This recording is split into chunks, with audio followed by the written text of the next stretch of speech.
has actually in the past impacted logistics, impacted energy. We had an energy crisis because we had actually a railway wagon crisis at one point of time. Today, that same sector, we are building 12 to 14 kilometers of railway track a day. Similarly, if you look at aviation, where in contrast to many other parts of the world, our aviation, I'm happy to say, is doing very well. In fact, the current challenge we have is that there are about 1,000 new aircraft on order and they're not coming in as fast as we would like. But in terms of the infrastructure, again, on average in the last decade, we've built 7.5 new airports a year. So there are 75 new airports which have been added on in the last 10 years. Similarly, I spoke about the digitization of the country. Of the most, the most common example of it are the transactions, the micro transactions. You see, even street vendors today, do their payments. They prefer QR code to returning the change for your larger note, and just the volume of the transactions is interesting because it shows a society ready to embrace digitization. So even if the transactions are small, we still do on average about 11 to 12 billion transactions a month, which is, easily about 2-3 times what the next one I think after us is Brazil, if I'm not mistaken. But the US does about 4.5, I think, a year. But I cite that not so much for the volumes. I admit, that our volumes are small, but it shows the society's readiness to embrace digital medium. And if today we can confidently say that we are a 8% growth rate economy with a few decades of that kind of growth rate ahead of us. Now, other than throwing those numbers at you, there's a reason why I'm saying that. Because that kind of growth rate will require a different kind of resources.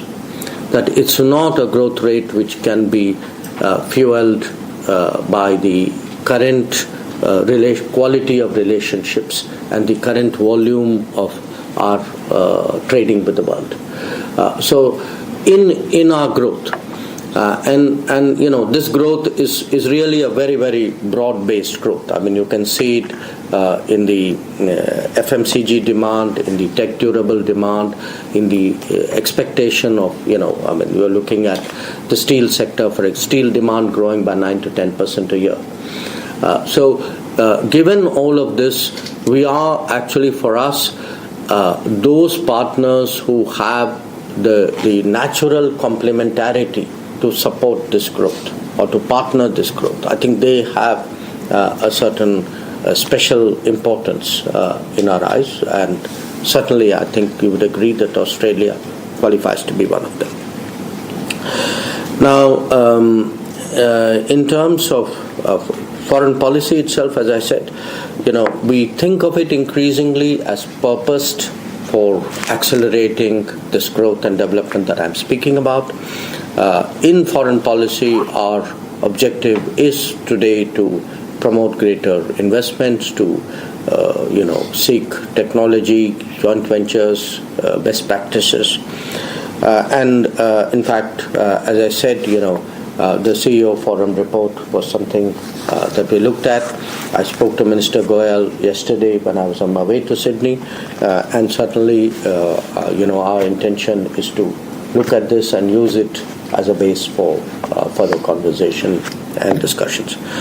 Now, having spoken about India, I am the foreign minister, so it would be remiss of me not to speak a little bit about the world. And as you say, I do believe something happened yesterday. Just a small thing. Yes. So I think there are probably, to my mind, 4 or 5 important consequences for the relationship and for the business aspect of the relationship. One, there was already a reordering of supply chains which was taking place. it is very likely that in view of the election results yesterday in the US, that this would accelerate. I'd be very candid with you.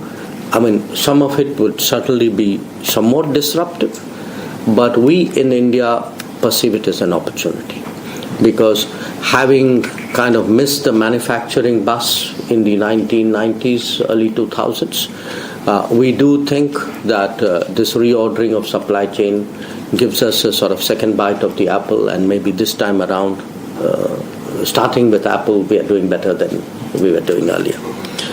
The second, there will be, in a way, more geopolitical hedging.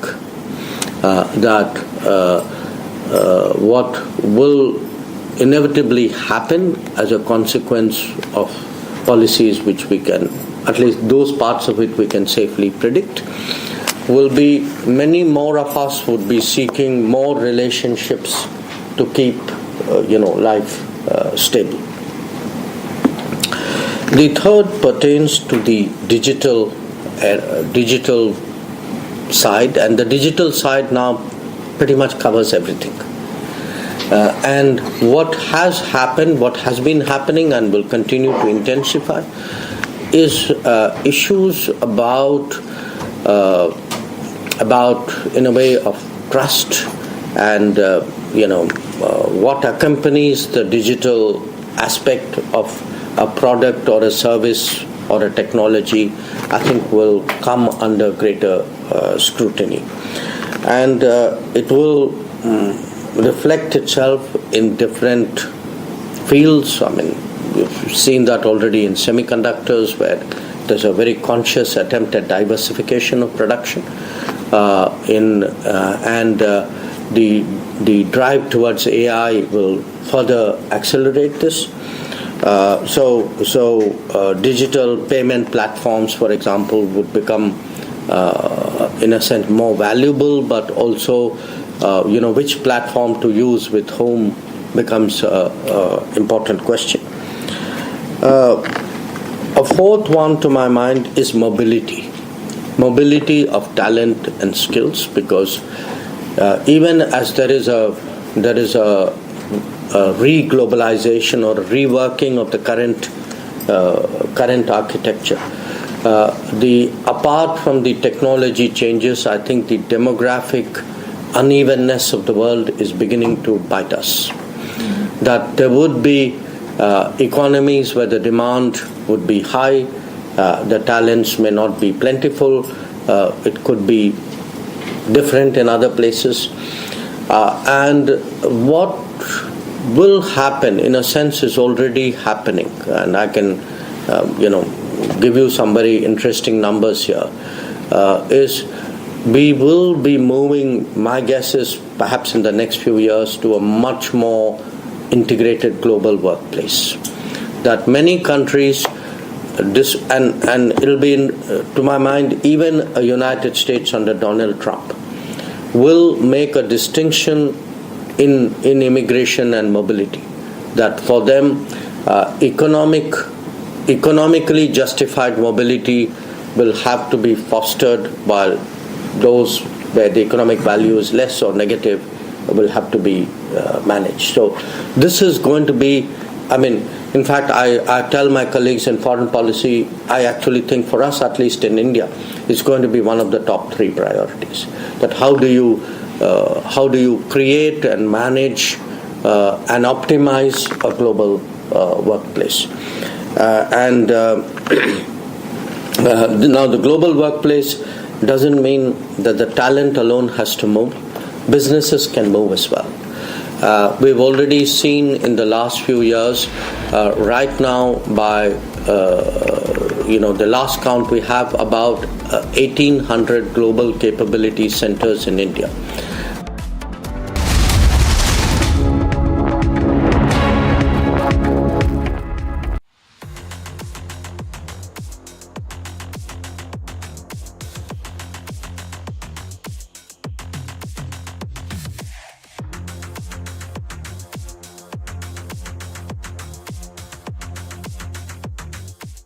But we don't have to settle for weakness and incompetence and decline and decay. That's a nice word, decay. That's what's happening. That's a nice word, decay. Can you imagine? And nobody will question it because it's true. With your vote tomorrow, we can fix every single problem our country faces and lead America and lead the world to new heights of glory. But indeed, think of that statement, how beautiful that is. New heights of glory, that's what's going to happen. When we win the election and we're really, well, look, the ball's in our hand. All we have to do is get out the vote tomorrow. You get out the vote, they can't do anything about it, we win.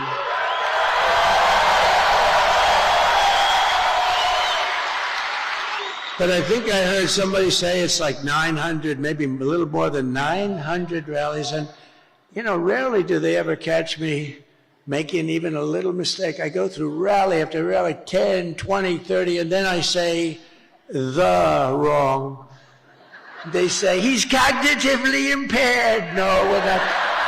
I'll let you know when that time happens. It could happen, but hopefully it's not going to be for a long time. But you've given your time, your money, and your whole heart for this cause, and your support means more than anything you can even understand. An afternoon to emphasize the increasing participation of women in workforce. An effort to laud the spirit of women power. Join us as Republic TV and Marksman daily honor the most preferred workplaces for women 2024-2025. Brought to you by Team Marksman.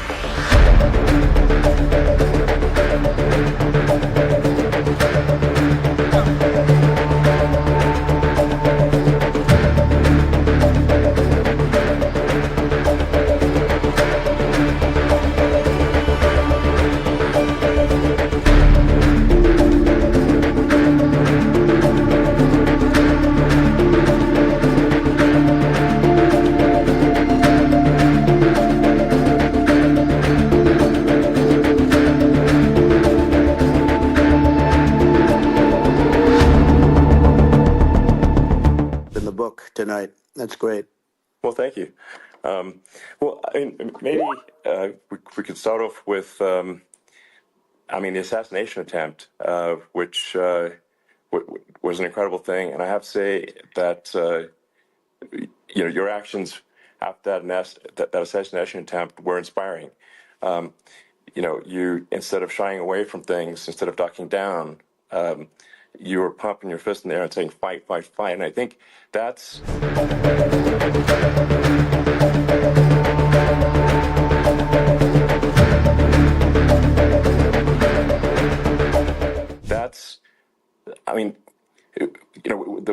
the President of the United States represents America. And I think that is America. That is strength under fire. And so that's, a big, part of the reason why I was excited to endorse you as the President of the United States for having another term here is that was just incredibly inspiring. But I mean, what was it like for you?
in one of the most consequential elections of our lifetime, and we have momentum. It is on our side. Can you feel it?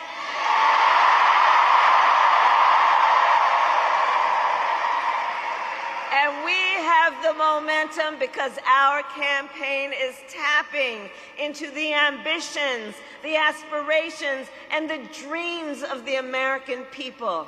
Because we are optimistic and excited about what we can do together.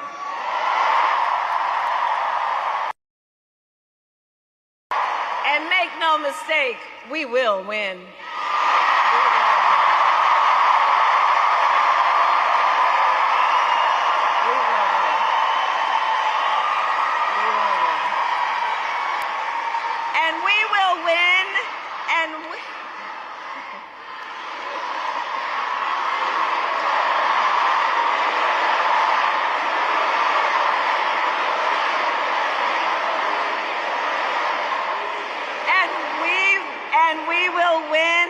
Because here's what everyone here knows. When you know what you stand for, you know what to fight for. From Asia's largest news headquarters, setting the agenda for Bharat.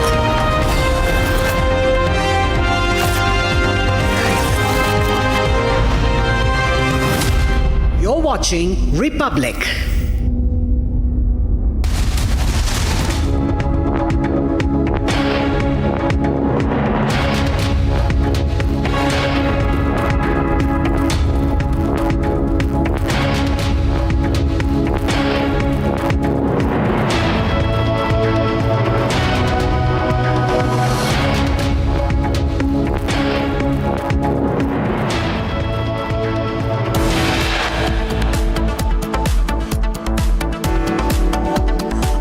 Chief Minister Yogi Adityanath reiterates "Batenge to Katenge" call in Agra, asks Hindus to stay united.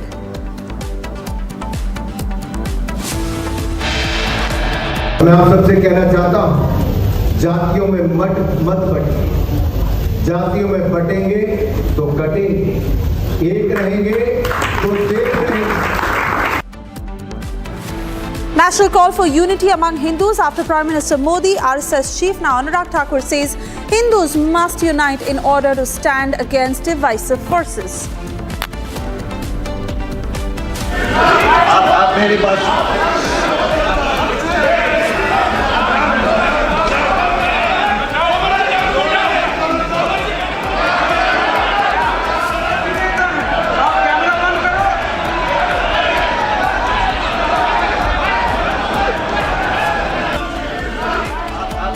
Ruckus, brawl, fist fight in Jammu and Kashmir Assembly over bringing back Article 370.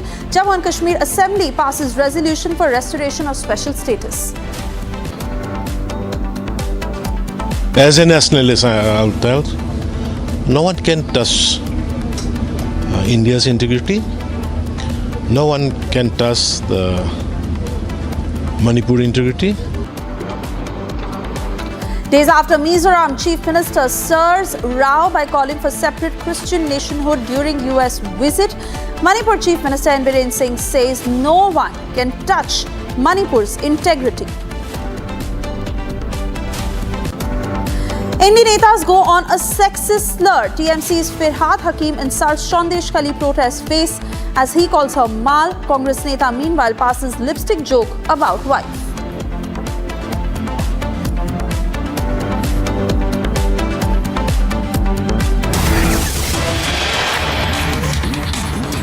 And we got across to breaking news coming in. It's a big statement coming in from Ajit Pawar, who's gone on to say that he will campaign for Nawab Malik. Ajit Pawar, who's been standing by Nawab Malik despite the fact that his own alliance partners, the Shinde-led Sena and the BJP, have categorically been not just against Nawab Malik's candidature, but they had strictly said that they will not campaign for Nawab Malik.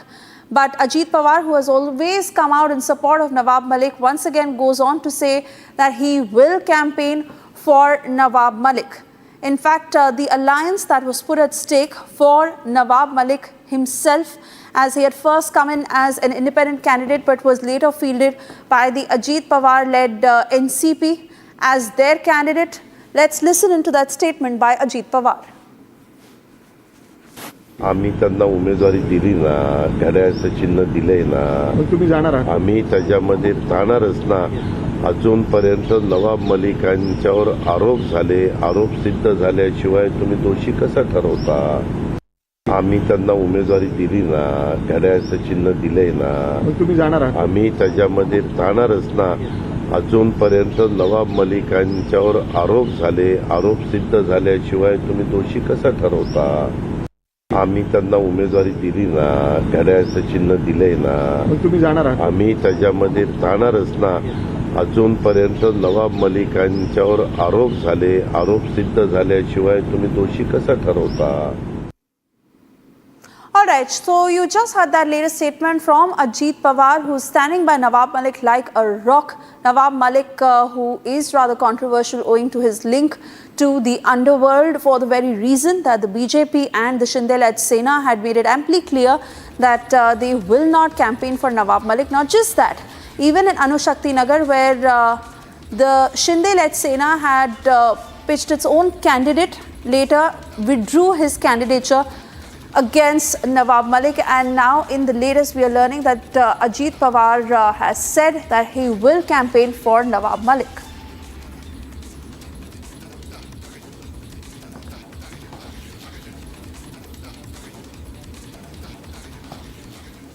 And moving on to the other big story we've been tracking for you very closely. Yes, the "Batenge to Katenge" call by UP Chief Minister Yogi Adityanath, that is being reiterated across. First it was Prime Minister Narendra Modi, then the RSS chief, and in the latest, BJP leader Anurag Thakur, who has gone on to say the same.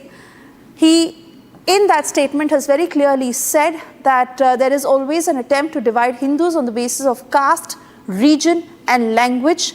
But if that happens, then Hindus will be divided ruthlessly. And for that very reason, it is important that Hindus must come together. It is only when they come together that they will stay safe. Let's listen into that statement. Jharkhand में जहां कांग्रेस की सरकार झारखंड मुक्ति मोर्चा के साथ है, वहां demography इतनी तेजी के साथ बदली है कि जो अपने आप में बहुत बड़ा प्रश्न चिन्ह खड़ा कर रही है। और प्रधानमंत्री जी ने कहा, साथियों, एक है तो सेफ है, और ये देश के बहुत एक महत्वपूर्ण संदेश है।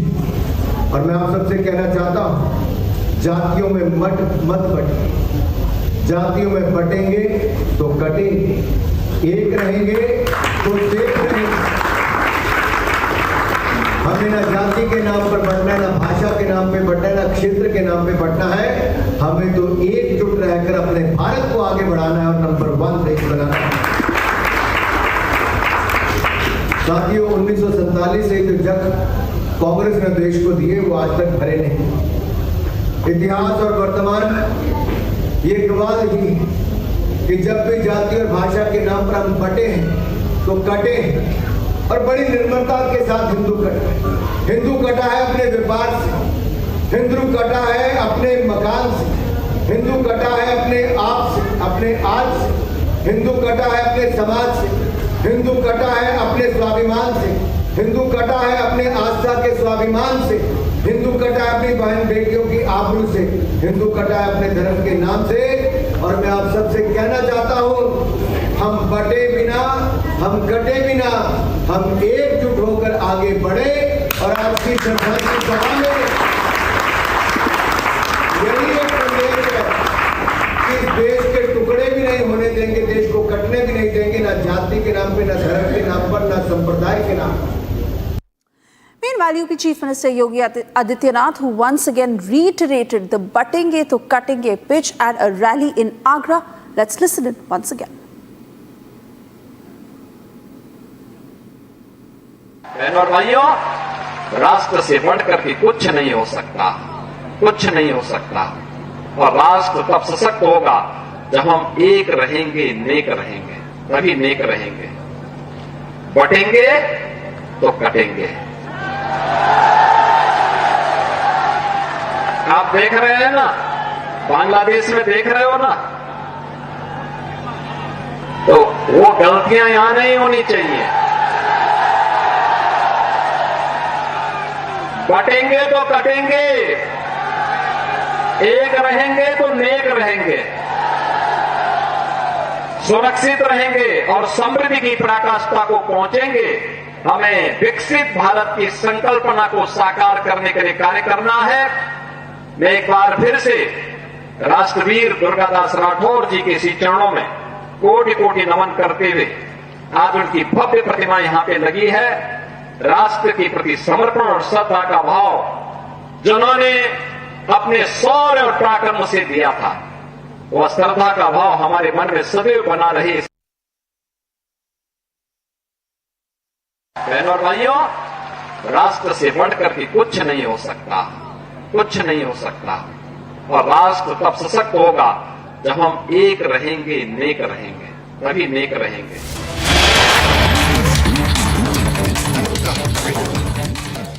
Consular camps have been cancelled. As you know, we have a large diaspora in Canada.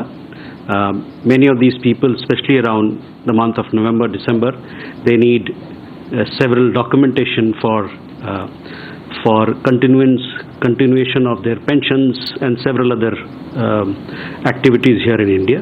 So this consular camp that we do is helpful to the community, to both people of Indian nationality and people who are of Indian origin but Canadian nationals today. So that is the reason why the consular camps have had to be cancelled.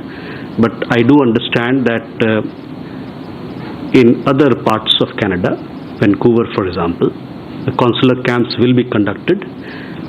These consular camps are conducted at the request of the community organizations. So where the community organization is comfortable, we'll go ahead with these consular camps. The other question you had about was about recent escalations, etc. On that, you have seen our comments that we made. We condemned the attack on the temple in Brampton, and we also called upon the Canadian government to uphold rule of law and to bring to justice people who perpetrated the violence. We hope that the Canadian government will take due action. Uba, on your question, Kabul पे हमारे joint secretary जो हैं Pakistan, Afghanistan, Iran देखते हैं हमारे मंत्रालय में, JP Singh, उन्होंने यात्रा की अफगानिस्तान की, काबुल में। वहाँ पर ये 4 और 5 नवंबर को हुआ। वहाँ पर उन्होंने कई एक मंत्रीगण से मिले और कई एक वहाँ पर के जो सीनियर ऑफिशियल्स हैं उनसे उनकी मुलाकात हुई। बहुत सारे विषयों पर चर्चा हुई, खासकर जो मानवीय सहायता हम देते हैं अफगानिस्तान को। इस बात पर भी चर्चा हुई कि चाबहार का जो बंदरगाह है उस पर आपने देखा होगा कुछ दिन पहले हम लोगों की एक संधि हुई थी, एक नया अरेंजमेंट आया है।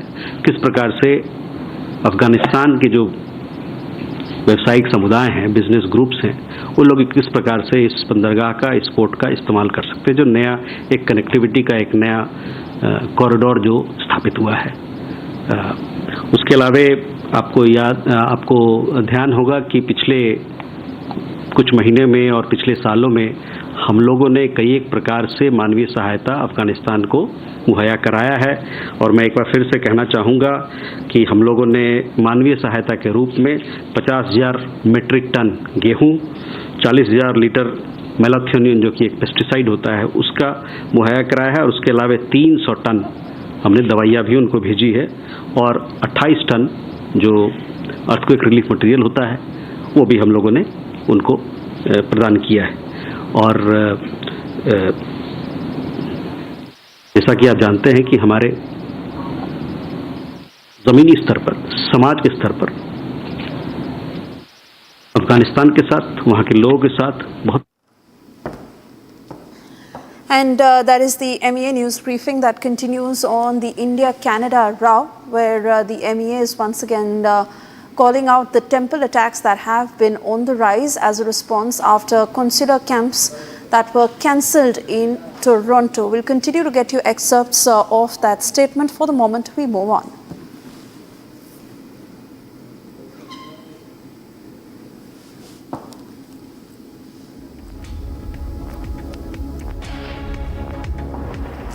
And we are now getting you details of the ruckus that broke out in the Jammu and Kashmir Assembly. Thoroughly embarrassing, as it was NC leaders who went on to speak about the restoration of Article 370 and also the statehood of Jammu and Kashmir, as they have been demanding, must be restored. Now, you saw what happened in the well of the House, where two BJP MLAs also got injured during the assembly ruckus, and they were marshalled out. BJP leader Smriti Irani, who has slammed Jammu and Kashmir Chief Minister Omar Abdullah very strongly, demanding that Omar Abdullah must clear his position on the issue of Article 370 abrogation. There was complete chaos and a scuffle over the demands that the NC is making of not just asking for the release of political prisoners, but also the restoration of Article 370 and 35A.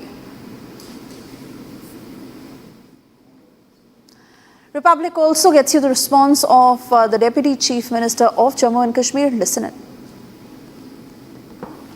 जो party कहती है we are with the difference, जो party कहती है we are very discipline, आज उन्होंने दर्शाया कितने डिसिप्लिन में। जहां लीडर ऑफ द अपोजिशन खुद टेबल पे चढ़ जाए, चेयर पे चढ़ जाए, तो वहां बाकियों से क्या तवक्को करोगे। ये जो आज उन्होंने किया है, ये चेयर का कहीं तौहीन थी, ये उस हाउस की तौहीन थी जिस हाउस में ये आए हैं। तो लिहाजा ये क्या कहते हैं, जो ये कर रहे हैं, ये अपने आप को नीचा गिरा रहे हैं। वो लोग जो जम्मू के लोग हैं, जिन्होंने इनको चुन के किसी बेरोजगार बच्चों के रोजगार के लिए भेजा है, उन्होंने माइनिंग का रेट ठीक करने के लिए भेजा है, उन्होंने इंडस्ट्री पॉलिसी ठीक करने के लिए भेजा है, उन्होंने टूरिज्म को अपना बढ़ावा देने के लिए भेजा है, उन्होंने इनको भेजा है तो हॉस्पिटलों की कंडीशन ठीक करो उसलिए भेजा है, उन्होंने कहा हमारे स्कूल ठीक करो उसलिए भेजा है। लेकिन ये कौन से चक्रों में पड़ गए हैं?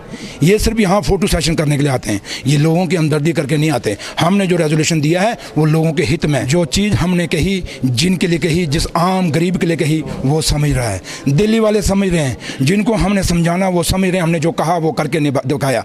अब कौन क्या कहता है, ए डैश कहाँ आई, फुल स्टॉप कहाँ आया, कॉमा कहाँ आया, ये हम मास्टर नहीं है पढ़ाने आए, हम ये दिखाने आए कि जो लोगों से वादा करके आए हैं उस वादे को निभाया है, वो लोगों को करके दिखाया। उसमें हम अपने आप को खाली ये किया नहीं, इसको करवा के छोड़ेंगे। कांग्रेस और इंडिया अलायंस के नेताओं का टैक्टिकल समर्थन दिखाता है उग्रवाद और आतंकवाद के समर्थन में। ये भारत में हर नागरिक को ज्ञात है कि धारा 370 हटने के बाद नागरिकों की मृत्यु में 80% की गिरावट हुई। ये हर हिंदुस्तानी को ज्ञात है कि धारा 370 हटने के बाद जम्मू कश्मीर में आतंकी घटनाओं में 70% की कमी हुई।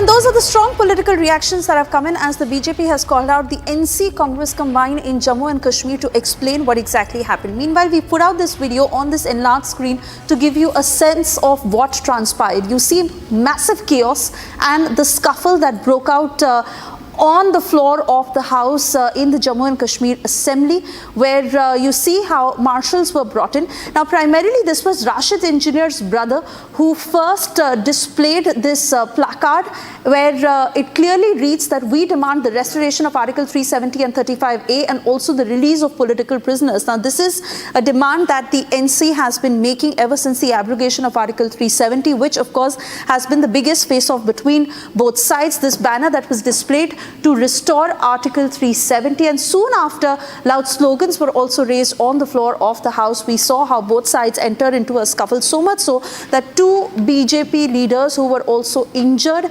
as a part of this scuffle, and the BJP has very strongly called out the NC Congress combined to explain their position on what they want as far as the future of Jammu and Kashmir is concerned when it comes to Article 370 and restoring statehood of Jammu and Kashmir, which, remember, the centre has said that will happen at a later point. But this kind of a scuffle that broke out on the floor of the House.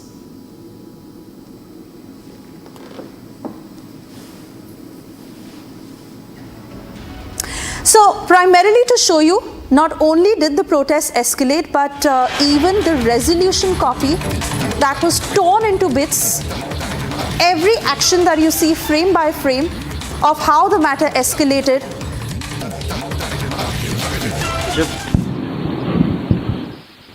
sir. This is Keshav Padmanabhan from The Print. Just following up on Canada, can you give us a sense of whether in the last year, since the Chilean diplomatic ties, whether there has been more threats to our diplomats and consular officials in Canada, whether the threats have increased against them, and a sense of whether there have been any other incidents with regards to our consular camps in the recent past that have been threatened by violence. And just secondly, on the EAM's visit to Australia, he had said that we are working proactively on peace in different regions. Could you just give us a sense of, what he meant by the kind of steps that we are taking to support peace in Russia, Ukraine, as well as the Gaza conflict? Thank you, sir. Okay. Ashok sir, Ashok ji news से फिर से खबरें आ रही हैं बांग्लादेश के चिटागोंग में कि जो अल्पसंख्यक समुदाय के लोग हैं उनके ऊपर फिर से अटैक हुआ है, और क्या ये जो वीडियो वायरल हो रहे हैं ये सही है, और इसका आधिकारिक रूप से एमईए ने फ्लैग ऑफ किया है क्या इस मैटर को? ठीक है, अभिषेक. Sir, Abhishek Jha, I'm an independent journalist. My question is regarding Pakistan's Punjab province chief minister has said that they would like to have a climate diplomacy with India, especially in the wake of this smog, which is impacting both sides of the border. So, what is India's take on that? Okay. So first, Siddhant, regarding your question about Canada blocking or banning Australia, the prominent outlet there, Australia Today. Yes, you have heard it correctly. We've also seen that we understand that the social media handles and pages of this particular outlet, which is an important diaspora outlet, has been blocked and are not available for viewers in Canada. This happened just an hour or so, a few hours after this particular handle carried the press conference of External Affairs Minister along with Penny Wong. And the particular media outlet also had several articles on the visit of the External Affairs Minister, as also an interview of External Affairs Minister. So we were surprised. It looks strange to us, but nonetheless, what I will say that these are actions which yet again highlight the hypocrisy of Canada towards freedom of speech. You would have seen that EM in his media engagement interaction, he spoke about three things. One was Canada making allegations and a pattern has developed without any specific evidence. Second thing he highlighted was that surveillance of Indian diplomats have been happening in Canada, which he termed as unacceptable. And then third thing which he highlighted was the political space which is being given in Canada to anti-India elements. So you can draw your conclusions from that why the Australia Today channel was blocked by Canada. Regarding a question on Mizoram, I have not seen those comments, but I will come back to you. We have had issues there because of Myanmar security situation. We've talked about fencing also earlier, some of the proposals that are there in the offing. So I will come back to you.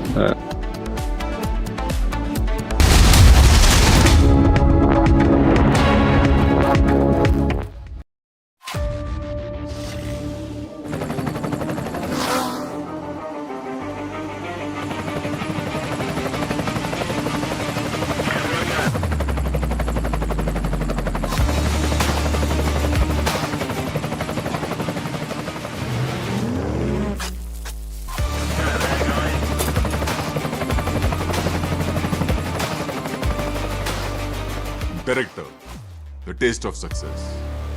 In one of the most consequential elections of our lifetime, and we have momentum. It is on our side. Can you feel it?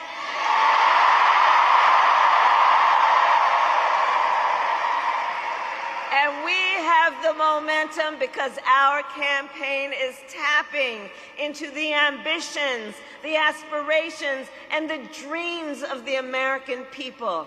Because we are optimistic. and excited about what we can do together.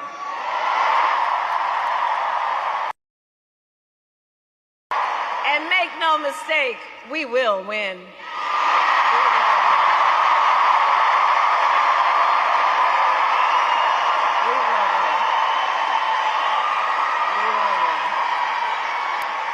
And we will win, and we...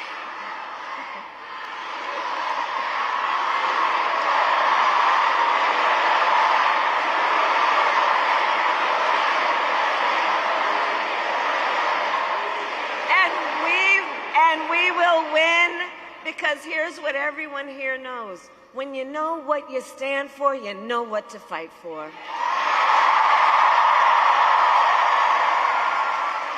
And we have an opportunity.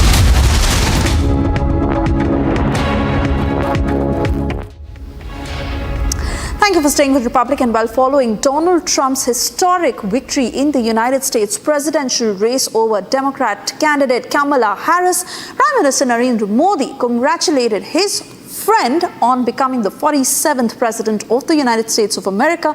Prime Minister Modi shared that he had a fruitful conversation with the new American president. Prime Minister Modi also said that the two leaders will work very closely to strengthen Indo-US strategic partnership spanning across various sectors like technology, defense, energy and space. The two leaders sharing the strong camaraderie has been very visible on several occasions like Howdy Modi and Namaste Trump, highlighting their mutual admiration for each other. Getting you all the details in this report. Thank you very much. Wow. Just hours after Donald Trump won a historic mandate to the White House, defeating his Democratic rival Kamala Harris, Prime Minister Narendra Modi dialed his American friend. Prime Minister Modi congratulated the 47th President of the United States of America on his historic election victory. Prime Minister Modi said that he had a great conversation with Donald Trump and that he is looking forward to renewing their collaboration to strengthen the India-US comprehensive global and strategic partnership. He also said the two leaders will work together to strengthen their relations across several sectors like technology, defense, energy and space. Prime Minister Modi and US President Donald Trump's bonhomie is known to all. Their camaraderie has been in the spotlight for years. Whether it is the Howdy Modi event in Houston in 2019, or the Namaste Trump event in Ahmedabad in 2020. They have showcased their mutual admiration for each other on several occasions. Just a few days ago, Donald Trump had extended his greetings for Diwali and had pledged to safeguard the interests of Hindu Americans, vowing to shield them from anti-religious elements. The two leaders have aligned closely on their strategies on defense and security and share a hard stance against terrorism.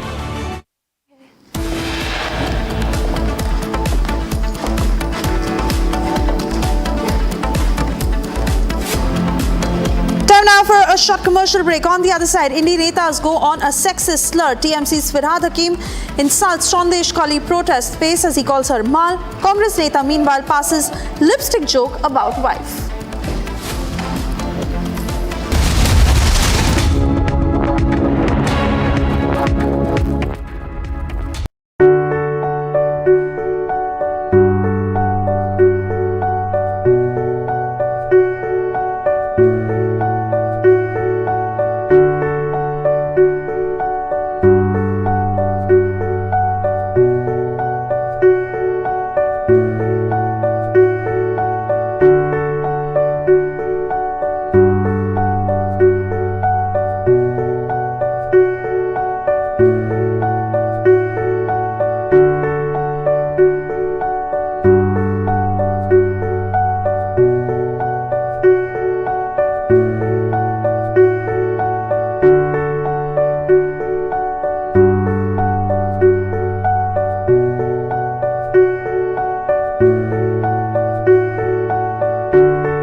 इसमें देख रहे हो ना, तो वो गलतियां यहां नहीं होनी चाहिए। कटेंगे तो कटेंगे, एक रहेंगे तो नेक रहेंगे। Uttar Pradesh Chief Minister Yogi Adityanath reiterates butting to cutting call in Agra, asks Hindus to stay united.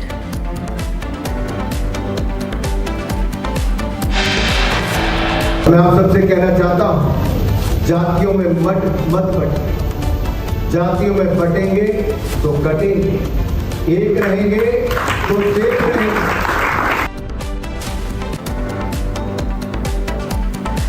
National call for unity among Hindus after Prime Minister Modi and RSS chief. Now Anurag Thakur says Hindus must unite in order to stand against divisive forces.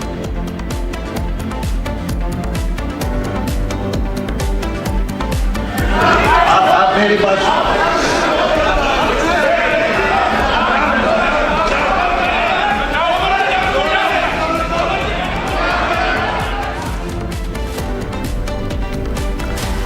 Ruckus, brawl, fist fight in Jammu and Kashmir Assembly over bringing back Article 370. Jammu and Kashmir Assembly passes resolution for restoration of special status.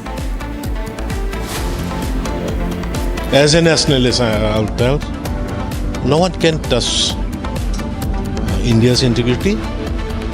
No one can touch the Manipur integrity. Days after, Mizoram Chief Minister stirs row by calling for separate Christian nationhood during US visit. Manipur Chief Minister N. Biren Singh says no one can touch Manipur's integrity.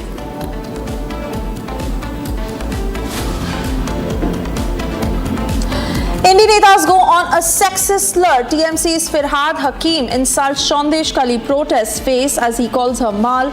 Congress neta meanwhile passes lipstick joke about wife.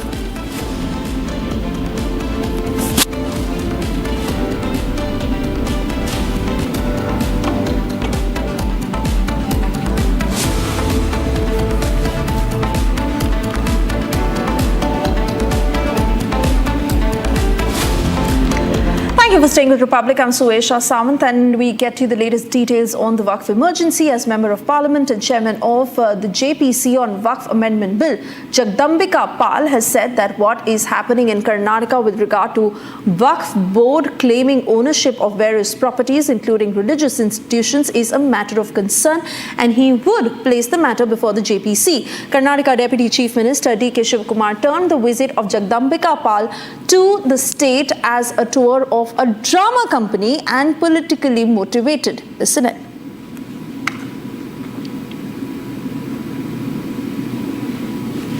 Not a parliamentary committee, it is a BJP committee. If it's a joint parliamentary committee, where are the other members? What is a former MP doing in that committee meeting? What is other MPs who have no connection with the JPC doing in that meeting?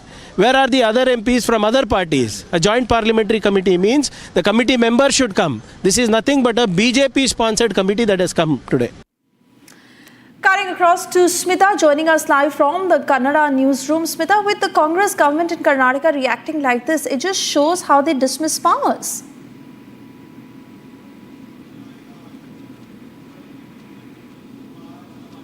Exactly. We also have, the reaction from the Deputy Chief Minister and also KPCC President D.K. Shivakumar calling the JPC as a drama company. The Congress as a whole is accusing that the BJP is trying to encash the dispute between Waqf board and the local farmers to their political gains, especially during the by-election season where Karnataka's three, assemblies are going for poll on this 13th. But we have also seen the JPC member Jagdambika Pal stating that he himself has, interacted with many farmers and also the leaders from various religious, association or the Mats, Shrees and all.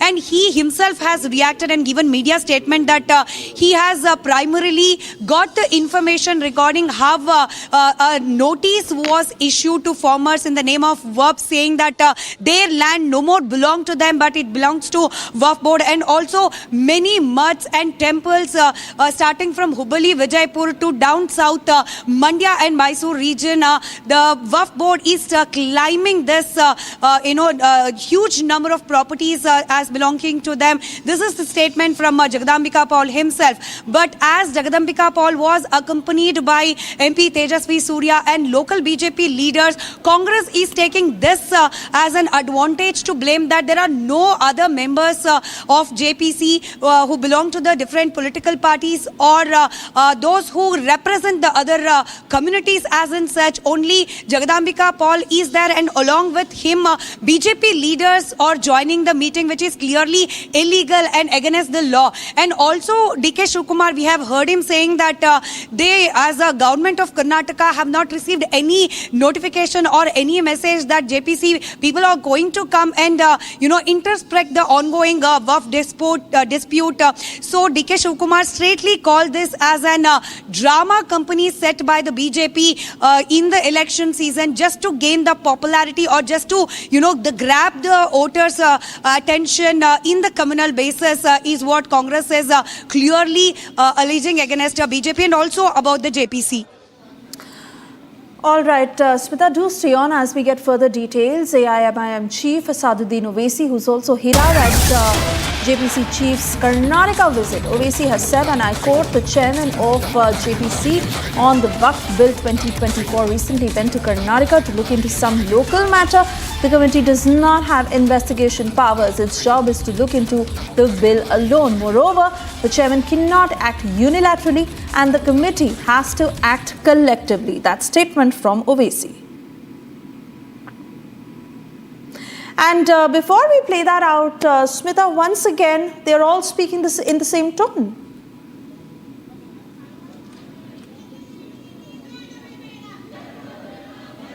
Exactly. Even Owaisi's statement, if we go through his statement, he is saying that there should be no investigation as such. Only he can, Jagadambika Paul can collect the information from the farmer. That is what exactly the JPC is doing here in Karnataka. Jagadambika Paul is meeting the farmers and hearing their appeals and looking the documents and the notice issued by the government to cross-check, just to cross-check whether the allegation that the farmers are doing about the notice which was given by the government of Karnataka is proper or not. There is no investigation as such, or it's not like the JPC will, give out some judgment or some instruction to the government to withdraw the notice. It's not like that. It's only a appeal hearing session which is going on today down in Karnataka, and he is meeting the farmers, interacting with the farmers, and also those who allege that the notice was served them illegally. He's just meeting and collecting the opinion. But OIC straightly says that there should no investigation go on from the JPC, and also Congress calling the JPC as a drama company. Clearly, it is also visible that even the Congress and their fellow parties are also trying to play the political game in the whole this JPC visit event in Karnataka. All right, Smita, do stay on with us as we also have a reaction from Karnataka Deputy Chief Minister DK Shivkumar on this matter. Let's listen in.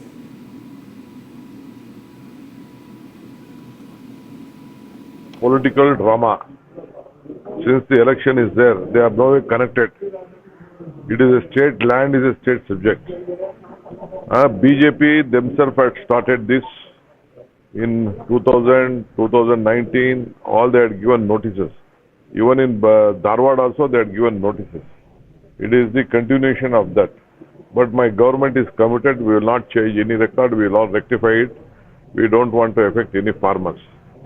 This is all started by BJP, and they are trying to put the blame on us. We don't mind. The JPC doesn't have any powers to enter. For their political purpose, they might have come. It is not an officially designated JPC.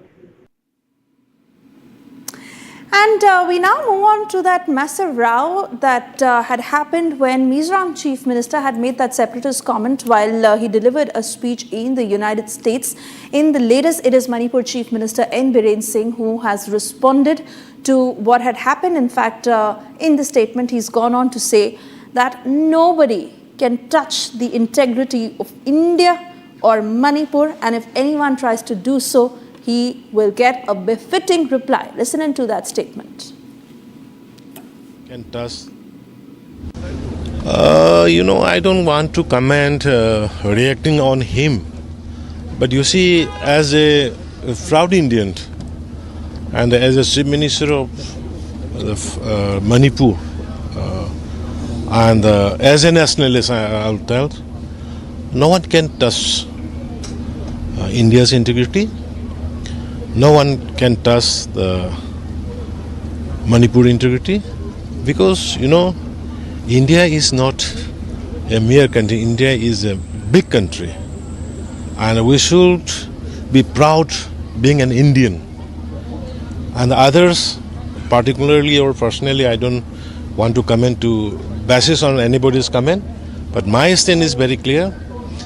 We will stand for India. We will stand for the unity and integrity of the Bharat. Bharat को एकता रखना, strong रखना, ये अपने काम है. और जो भी इसमें चैलेंज करेगा, उसको हम डिफीटिंग रिप्लाई देंगे. कल को President Draupadi Murmu boarded the indigenous aircraft carrier INS Vikrant today to observe naval operations at sea, marking her maiden voyage on the vessel. She was welcomed by Goa Governor P.S. Sridharan Pillai and Chief Minister Pramod Sawant. President Murmu witnessed a comprehensive display of multi-domain naval operations including battle exercises, submarine operations, air demonstrations with fighter jets and helicopters, and a naval aircraft flypast. On the anniversary of One Rank One Pension, Prime Minister Modi said that the scheme is a tribute to the courage and sacrifices of our veterans and ex-service personnel who dedicate their lives to protecting our nation. Prime Minister Modi further said that the decision to implement One Rank One Pension was a significant step towards addressing this long-standing demand and reaffirming our nation's gratitude to our heroes. He added that lakhs of pensioners and pensioner families have benefited from this landmark initiative. After Supreme Court pulled up the Uttar Pradesh government over demolition of houses, Samajwadi Party MP Avdesh Prasad said that the Samajwadi Party has been raising their voice against Yogi government's bulldozer action. Prasad said that there are penalties up to death sentence for all crimes, but bulldozing their houses or killing them in encounters is not right. कई बार मैंने स्वयं कहा कि bulldozer से घर गिराने का भारतीय दंड संहिता में, इंडियन पेनल कोड में या फौजदारी के कानून में कहीं पे कोई स्थान नहीं है.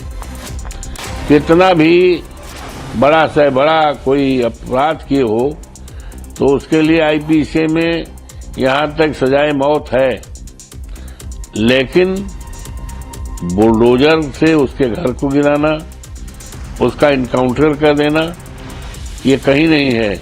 In an exclusive interview with Republic, a Latin Catholic priest leading a protest against a Waqf land claim criticized the Congress and left and labeled them pseudo-seculars. He further accused them of engaging in appeasement politics. The priest argued that the recent stance by 140 MLAs to oppose the Waqf amendment reflects support for a single religion and is against the secular principles of democracy. He condemned the 1995 Waqf amendment introduced by Congress as draconian and alleged it was crafted with the influence of Islamic fundamentalists.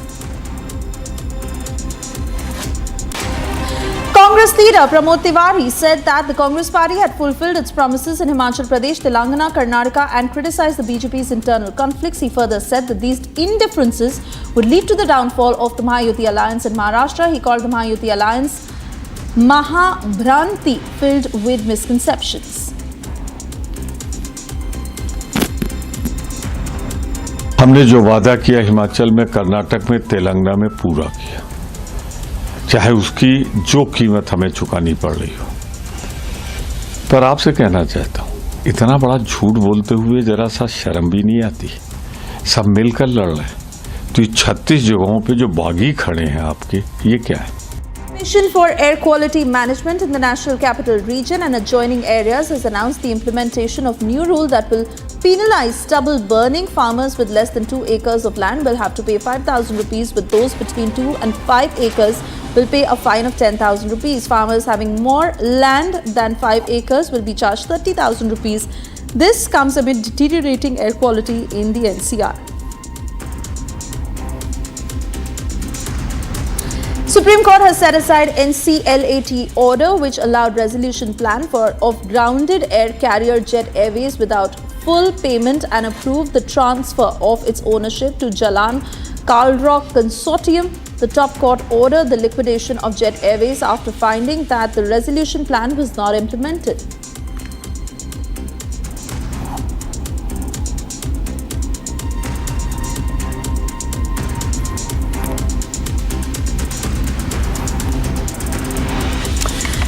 Moving on, as in a shocking controversy, TMC leader and Kolkata Mayor Firhad Hakim hurled sexist slur at BJP leader Rekha Patra, who has been referred to as Mal. He also went on to criticize Rekha Patra for not being able to secure a win from her constituency during the Lok Sabha elections and hit out at the BJP and Prime Minister Modi for filing false cases against opposition leaders. Remember, Rekha Patra is the same person who led the Sandesh Khali protests. And this is Firhad Hakim taking on Rekha Patra, hurling a sexist remark against her. He called her Mal. Listen in.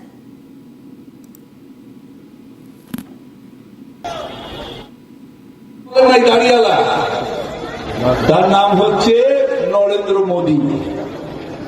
কাঁদছিলেন মেরে সন্দেশ খালিকে কি কান্না বাবা, কি কান্না। আপনাদের এখানে প্রার্থী দিয়ে দিল সন্দেশ খালি।